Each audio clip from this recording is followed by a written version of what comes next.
Hi guys, good afternoon and welcome to Your Stocks. I'm Pavitra. With me is Ekta. Ekta, absolutely flat right now. We're just about 25 points in the green right now, but there has been a significant recovery from the lows as well. We've seen around a 70-point recovery from the lows. 18,155 is where we're at.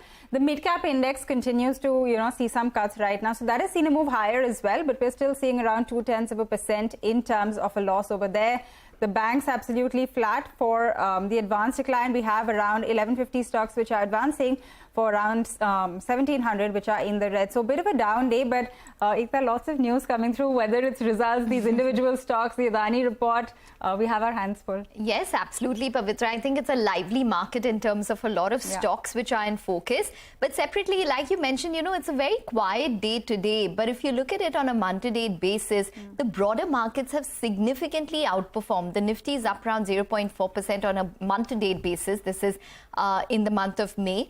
And compared to that, we have the mid-cap index, which is up around 2.2%. We also have the small-cap index, which has rallied close to around 3-odd%. So there's been significant gains which have come into the broader markets, which one must take note of. Separately, remember that the FIIs have been buying continuously in our market around 16 consecutive sessions. So that seems to be aiding the overall gains and stability that we have seen. So yes, consolidation today, but the overall uptrend seems to be intact at this point in time.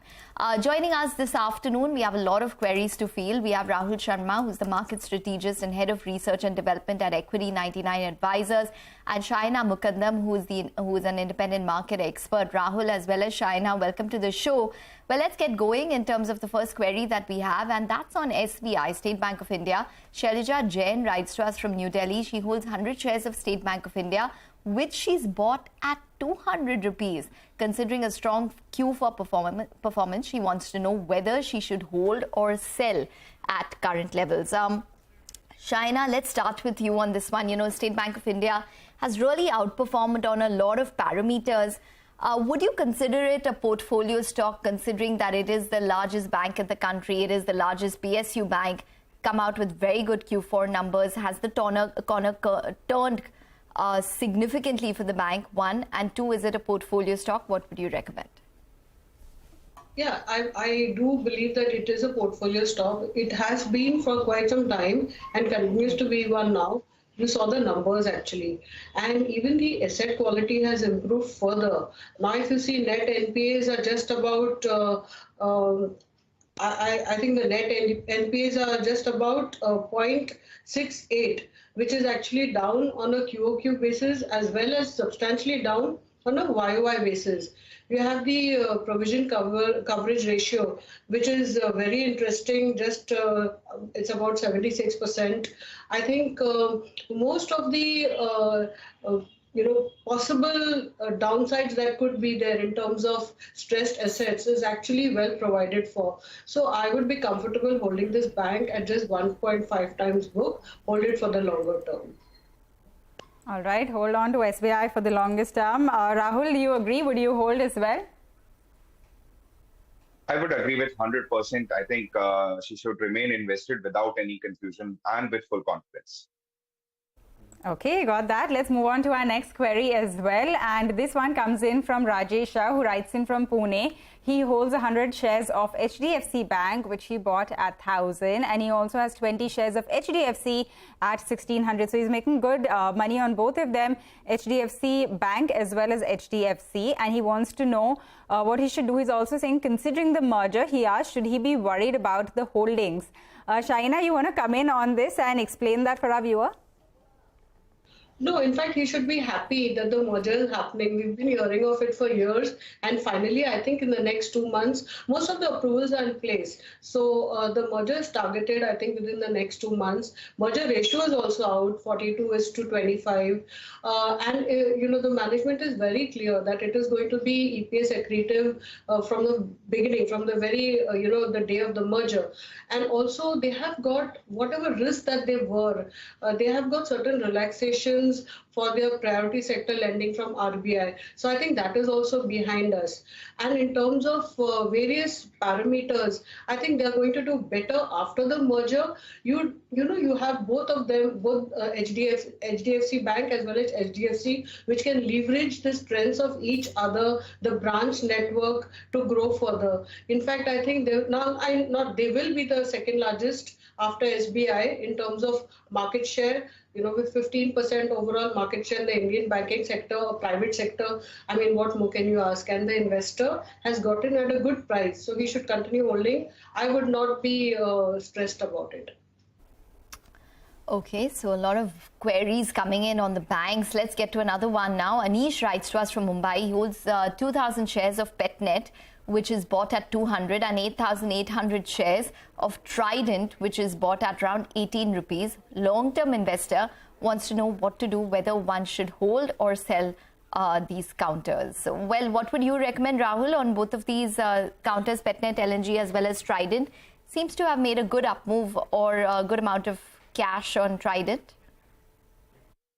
Yes, definitely. And firstly, for Petronet, I think, see, if the horizon is really long, then he should not worry at all. The company is doing good on its fundamentals, and also it's a healthy dividend-paying company too. The technical setup is also positive as of now. The downside looks really limited, and it has a very strong support zones near 200, 215, then 200. So I think holding this Petronet LNG is not at all nothing to worry. And for Trident, I guess he has been holding it from a long term, and the entry levels are really good.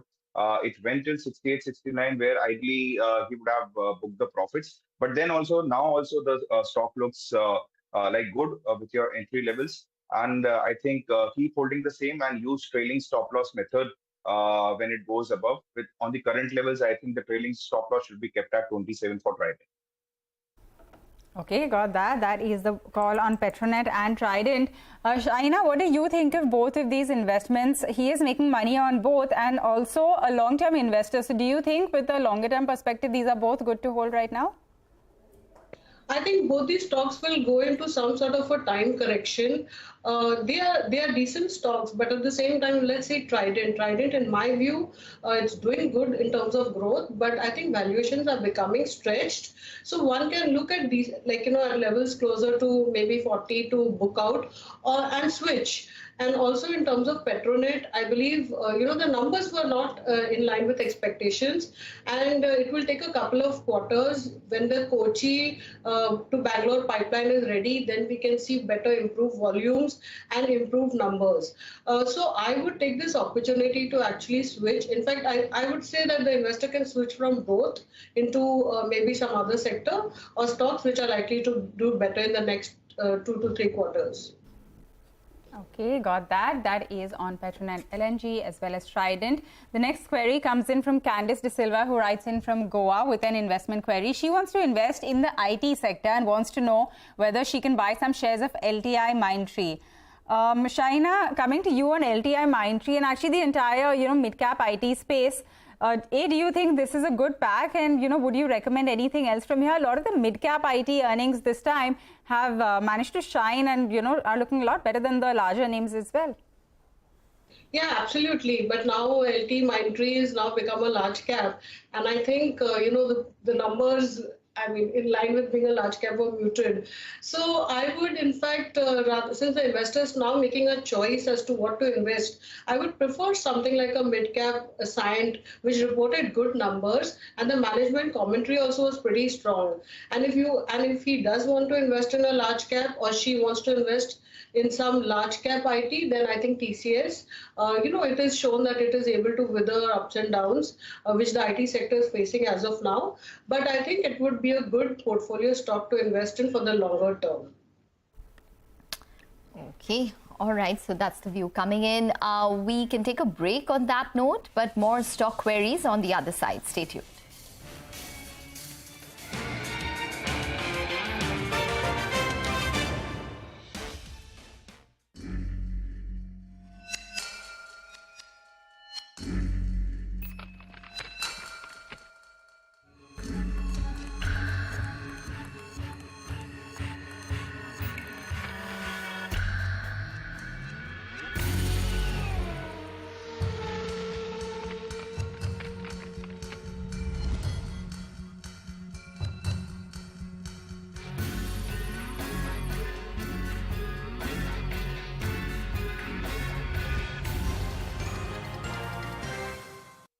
Cheese dosa, masala dosa, paper सादा डोसा, रोटी, butter नान, kulcha, veg कढ़ाई, veg छोला, steam rice, जीरा rice, fried rice. भैया और कोई option? Life में और कहीं options मिले ना मिले, मोतीलाल ओसवाल आपको देता है ऑप्शंस ट्रेडिंग में options. Introducing Motilal Oswal option store with a wide range of options in options trading. Explore करो option store. Investment in securities market is subject to market risks. Read all the related documents carefully before investing.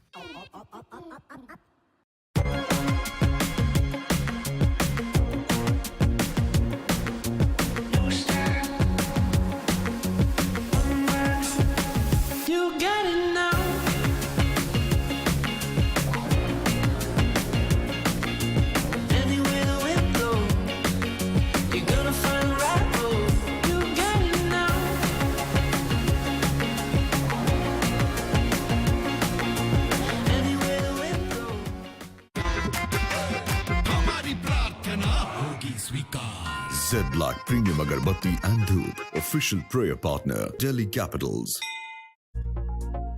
I always go for it. आप भी जरूर try कीजिए. Toodles guys. Good recommendations are helpful ना? They surely help me while investing with Angel One. आखिर influencers को भी तो जरूरत है smart recommendations की. Investments in securities markets are subject to market risks. Read all the related documents carefully before investing.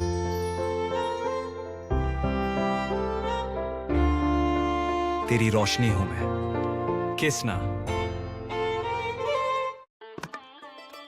ये मेरी बैटिंग। कल आना। इंतजार शर्मा पे है इंतजार का श्राप। इनका ये श्राप तोड़ा ICICI डायरेक्ट EATM ने। सिर्फ यहाँ स्टॉक बेचने पर पैसे मिलते हैं 5 मिनट में। Investments in securities market are subject to market risks. Read all the related documents carefully before investing.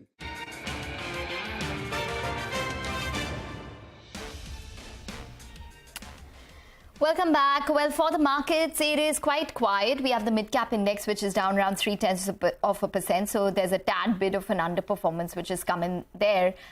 Alkem came out with its numbers. It came in at with margins of around 12.2%. So that particular stock should come up for you. This compares to 13.6% on a year-on-year basis. So you're seeing a little bit of a negative reaction, which is coming in on Alkem. Otherwise, the revenue is up around 17% this quarter. Profit lower on a year-on-year basis, 71 odd crores versus 108 odd crores. That's on Alkem. Well, let's get in some more queries then. We have Rahul Sharma and Shahina Mukadam who are joining in this afternoon to field all of the questions that you have. We should get to another one.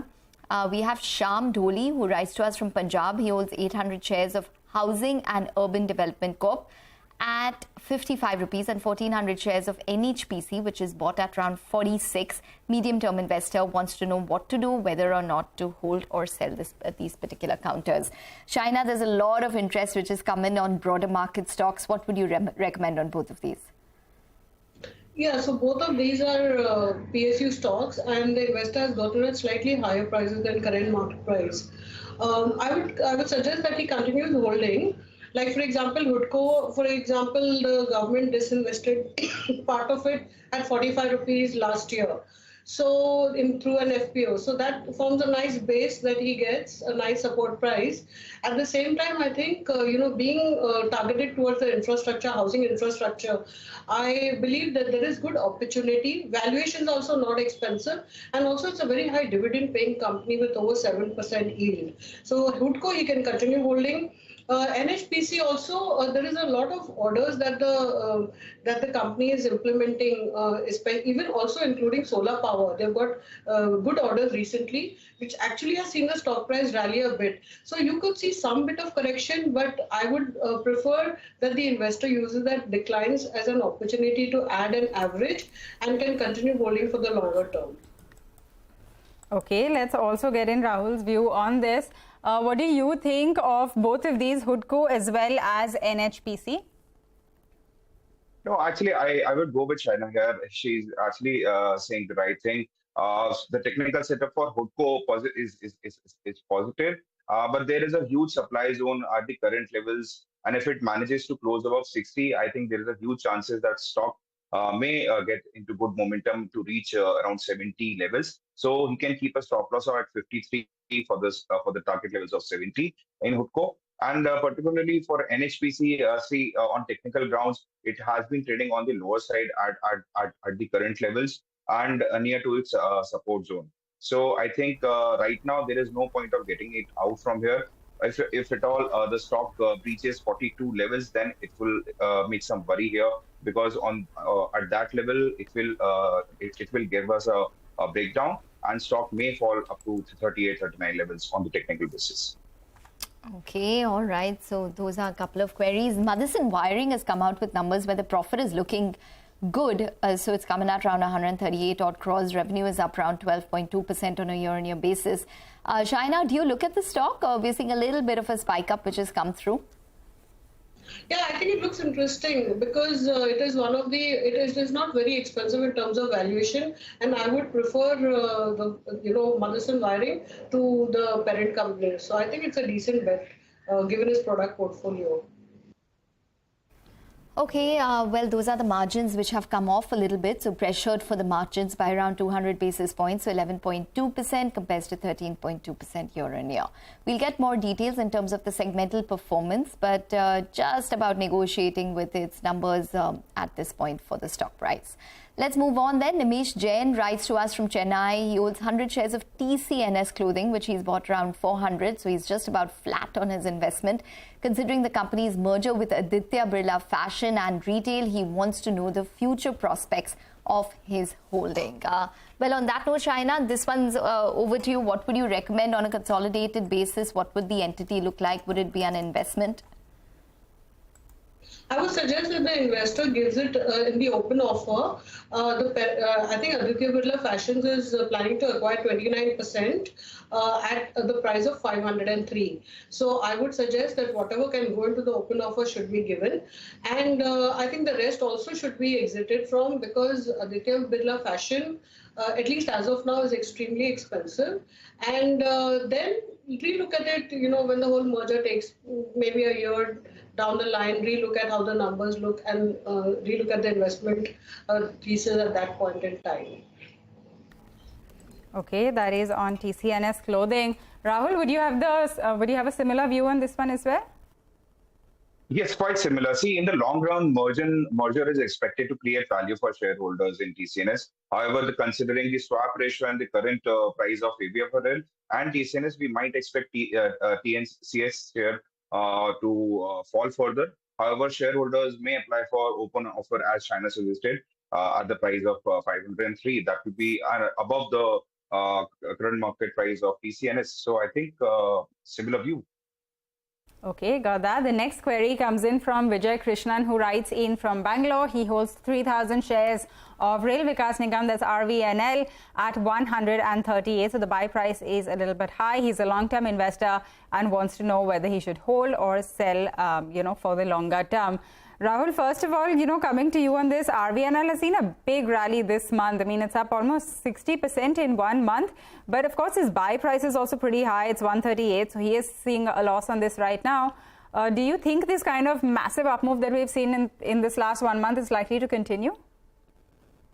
Exactly. See, we have seen bullish, and we also have been bullish for the railway stocks from a year. Now that RVNL has already taken such huge run up from 40 levels to 140, it may go sideways, or some more profit booking might take place as it goes to the higher levels. As its buying price is 138, which is close to the highest level on the 52 week. If the view is really for the long term, then I think we should not worry. Let it retrace more so that he can accumulate more on the lower levels at RVNL. As of now, I can see support at 100 and 103 levels. Okay, Shahina, I'm going to ask you about your view with regards to RBNL, because that's really been a darling of the markets. And if you look at it, they have been continuously winning orders as well. So what is your larger point of view with regards to RVNL? Would it be a longer term buy? Well, yes, for the longer term, you can keep adding it at the declines, as the stock has already rallied a lot.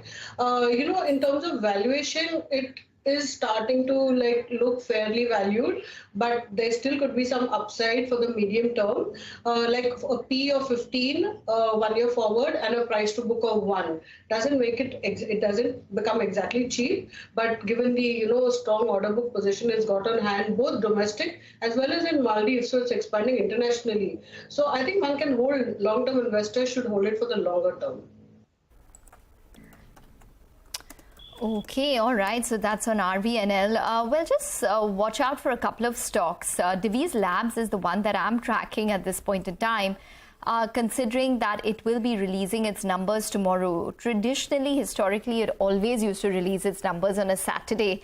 But then, for a couple of quarters, they started releasing it during market hours. And then there was a conference call during market hours as well. So now the street will at least have some time to digest the numbers, whatever, they do release. But nonetheless, for Divis, revenue is up around 9% on a sequential basis. That's what we're tracking, to around 1,863 odd crores. That's our estimate. EBITDA 536 odd crores. Margins probably at around 29%. Versus 23.9%, and profit 373.7 crores, up around 22 odd %. So that's what we are anticipating on a Q-on-Q basis. Year on year, revenue estimated to decline 26%, margins 29 versus 43.8%, and a profit decline of around 58%, because that's because of a high base. They were supplying, COVID drugs, Molnupiravir API at that point, so it was an elevated level. Q-on-Q will be watched because Q3, the revenue was down 31%, EBITDA was down 60%, profit was down 66%, and margins came in at the lowest since FY12. So the street is going to really watch a recovery in terms of the key drugs that they've been supplying, a heart failure drug, non-COVID-19 recovery. So whether or not that's going to come through, especially on the margins, that's what I think the street will be gunning for. Okay, those are the expectations from Divis. Shahina, is this a stock that you look at? Well, yeah, it is an expensive stock, and the last couple of quarters they've disappointed. So that is any disappointment for a stock which is expensive in valuations. You have a stock price correction. I think from here also it will be more of a consolidation rather than any major upside. So I would not be a buyer in Divis even as of now. Okay, got that. By the way, RateGain's numbers flashing on your screen right now. Revenue has seen a big jump, so it's coming at around 183 crores versus the 107 crores that we had last time. EBITDA at 32 crores versus 15 crores that we had last year at the same time. The stock has anyway been holding up well, and it was going into its earnings also very strong. So for the month, you have RateGain, which is up 20%. If you look at it for the year, I think it's seen an over 45% up move for the year. So this stock has also really been doing very well. By the way, Rahul, coming on RateGain, do you think that this kind of massive up move is going to continue? Yes, I think it will continue. It is trading above the breakout zone. It happened at near 400, and I think the momentum shall continue. And the next, on the upside, the supply will come near to 450 zone. So I think right now it is trading at 418. It has huge potential to move another 30 points. Okay, all right. So that's on RateGain. And on that note, Rahul as well as Shahina, we're going to take your leave. Thank you very much for joining in and taking us through a whole host of queries this afternoon. Well, on that note, we're going to wrap up on your stocks, but stay tuned. Closing bell up next.